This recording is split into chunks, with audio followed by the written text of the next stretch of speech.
everyone is dealing with some degree of anxiety in their life, especially busy professionals. If you're married, you have kids, every day is filled with anxiety. At what point you suggest people seek professional help Mhm. compared to just trying to deal with it on their own, maybe go on a little vacation, try to take a break from things that are causing anxiety? At what point it becomes a disease?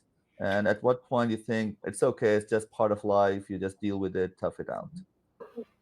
Where you want to see a psychiatrist is going to be a point where it's stopping you from functioning. So if you're freezing, you're not being able to do your work, you're not getting enough sleep, that's the point where you're like, okay, this is getting a little bit too much for me, where I'm not even feeling rested. Because when you're not resting, you're not even giving your brain a chance to heal.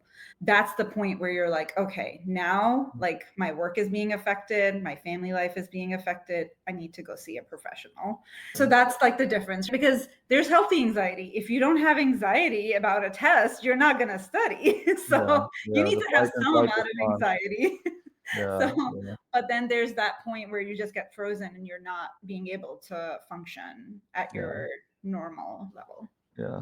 For married folks like me, every time you have an argument with your wife, you would say, "Why don't you go see a psychiatrist?" So, do you think everyone, at least once a year, once every couple of years, should have an evaluation with a psychiatrist to see what they're dealing with is optimal, is less optimal, is really psychotic, or it needs some kind of professional help? I think that there's different levels. I would say marriages are interesting, right?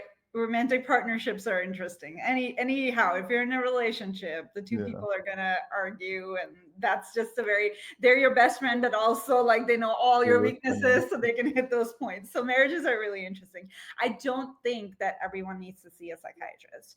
There's so many apps out there now that help with like just meditating and relaxation techniques, and I think that would be a good point to start. The second step would be seeing a counselor or a therapist, because some of these like issues with just spouse or your kids, like where you're getting overwhelmed, can be resolved in therapy, which is why I focus so much on therapy. Seeing a therapist is like that first step before, I think that, again, when it becomes to where your work is getting affected, and Mhm. or you can't even speak to your partner normal, you're always Yeah. irritable, that's when you want to go to a psychiatrist and seek guidance of whether it is just you or it's like just the way both of you are communicating. So what you need, is it something that you need to treat for yourself, or if you need to go get help as a couple, do couples counseling.